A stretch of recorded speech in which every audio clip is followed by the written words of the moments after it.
What would have happened if Dillon Gabriel had not have gotten that concussion?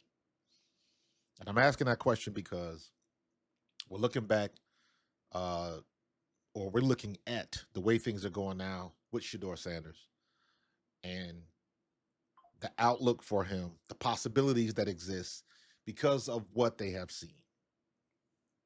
And my question is, what would have happened if Dillon Gabriel had not have gotten that concussion?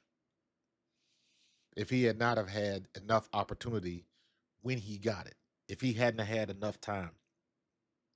Those that believe in Shedeur, like me that watched him at Colorado, the Shedeurians, as I like to say, that believed in his talent and that believed that he was a first round, at very worst, second round talent, and finally getting his opportunity. This is what happens, and this is what everybody that makes it to the league, that's all you want is your opportunity. It gets even more uh, deep when you look at somebody that was projected in the first round and then they dropped all the way. I mean, we saw what happened going back a couple years when Lamar Jackson sat and he sat and he sat and he was, I believe, the last pick of the first round by the Ravens because you had people that had this belief. And I use Lamar Jackson specifically because I remember watching Lamar when he was at Louisville. And I'm always interested because I went to Eastern Kentucky, which was right up the street. So when you see people from Louisville, EKU, Western Kentucky, University of Kentucky, that's all in my wheelhouse. So I'm always supporting. So when I saw what Lamar Jackson was doing at Louisville, my ears perked up. And I remember watching that first game. He was incredible. I don't remember who it was against. All I know is they couldn't touch him. Nobody could tackle him. And he ran for like 3 or 4 touchdowns or whatever.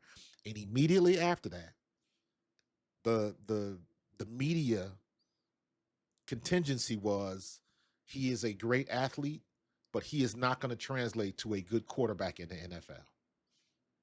He doesn't have a good enough throwing game. He's not. It's exactly what you think it is. And in the very next game, Lamar Jackson threw for like 4 or 5 touchdowns. It was crazy. So even when you saw it on both ends of it, he can run, he can throw, and he wasn't dinking and dunking. He was dropping dimes. But you still had that media narrative moving the goalposts, and it was always something wrong. Same thing with Shedeur. There was always something wrong. From the interviews, they didn't like his dad. He going about it the wrong way. Everything. There was always something wrong. It was almost as if everything had to be perfect, and even if it was, they would still find something wrong. And now we get to this point because of the concussion. Shedeur Sanders had an opportunity to play. Do I believe that Stefanski was going to start Shedeur like the last 4 or 5 games of the year? I don't know. I don't know. I know that that kind of talk came out. They were going to let Dillon Gabriel start for like 6 or 7 games, and then Shedeur was going to start the last 4 or 5 games of the season. And the way they rolled out, and the way they kept getting injuries, and the way their offensive line was, it was going to be like that preseason game where he was going to have he's playing behind a line where most of those guys ended up getting cut anyways. So is it a fair shot? Was it a equal opportunity? No, no. But that's the game of the NFL, and the game ain't fair. But everybody wants to jump on the bandwagon and say what he's not, because the majority of people were waiting for him to fail. Um, and it was quite obvious because everybody, the positive, it was almost a backhanded compliment. Yeah, he threw a good ball, but that was against this team, or there was always something wrong with it.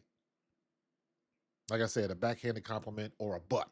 Yeah, he threw the ball well, but he completed that pass, but. And then but they'll talk about him um, running backwards for 15 minutes. So they focus on what he does bad, never on what he does good.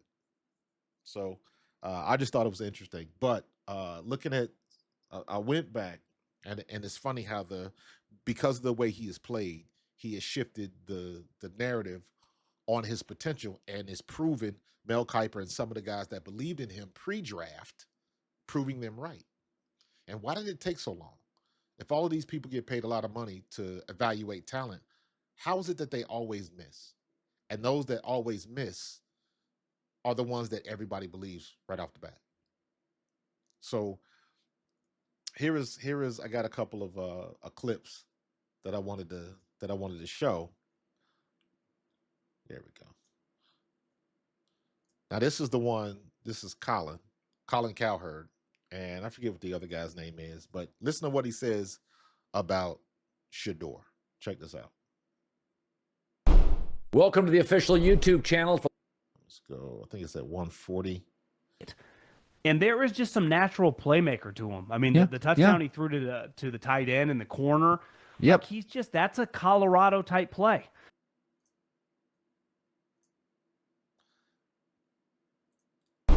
Welcome to the official YouTube channel for the Colin. And in the corner.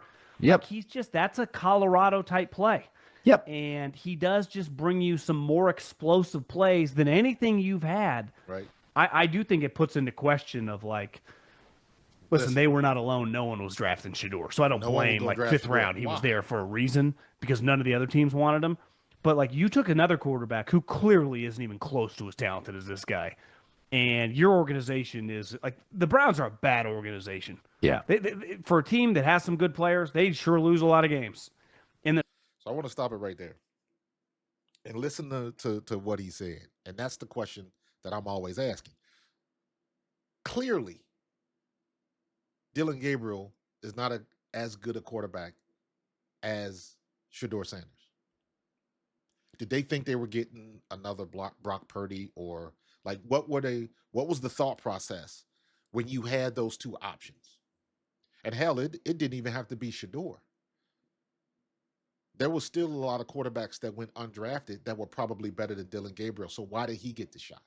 And that's my question and my confusion with all of these guys, that these teams pay a hell of a lot of money to do these evaluations. How did they come up with that conclusion? And go back a little bit further. Why was nobody going to draft Shedeur? There's been guys that come out in the draft in college with domestic issues, drug issues, been arrested, all kind of trouble. And then, of course, they want to put on the good face so they can go in the draft and get that bag. But you have a history of teams ignoring the bad stuff and taking the risky pick. So all of a sudden, Shedeur Sanders, who by all accounts really has never been in trouble in college, his only crime is being Deion's son. And that made everybody bypass him to their detriment. And then we get people like this dude in Cleveland. I think his name is Jason Lloyd. He was just outright lying. Or, again, you got somebody that doesn't watch tape. And I believe there's a little bit of both, because he says it. I'm talking to people in the building. I'm not a football coach. I'm not this. I'm not that. And I'm like, yeah, but you can see. Clearly, if you on a football show, you know enough about the game where you can watch tape, watch a game, and come up with a decent conclusion on what you're seeing. But when you so biased that you don't want to talk about anything good, or like I said earlier, it's a but, or it's a backhanded compliment. Like, listen to this. He still doesn't know what he's looking at. He still doesn't flip protections. He doesn't know when he's hot. This isn't me saying this. I'm not an NFL. I've never claimed to be an NFL coach. This is people in that building will tell me he still doesn't know how to flip protections. He doesn't know when he's hot. He doesn't know what he's looking at. He can only throw to wide open receivers. He doesn't make tight window throws. He doesn't throw guys open. Well, that was a lie, because he threw guys open in preseason.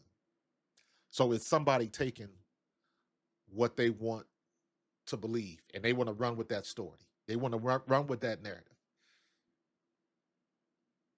for anybody to look at the things that Shedeur has done and then say he can only do this or he can only do that, he cannot do this, he cannot do that, then they just wasn't paying attention. And this is another situation is like, this is why I have such a big problem with sources.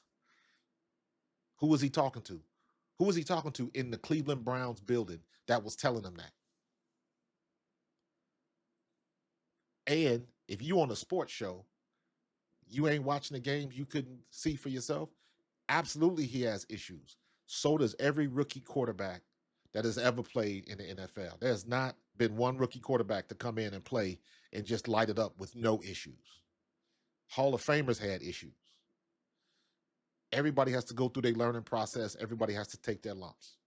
And I've said this before, if Dillon Gabriel had performed like Shedeur Sanders is performing, there will be no question that Dillon Gabriel was the guy. There will be no question. And then you got guys like this that, who are you believing? And you didn't question anything. You just took everything to be gospel. And I tell people this all the time. They don't watch tape. You watch a game and somebody else, a production crew or somebody, shovels stats in front of your face. But they don't watch. They don't learn. They don't study film. Proof is in the pudding. Don't give me a bunch of numbers. Numbers don't lie, but they do deceive. And you got to be good enough to discern which is which, when it matters and when it doesn't. You can't go by analytics. Sometimes you can, but you have to be able to discern when it's time to do what.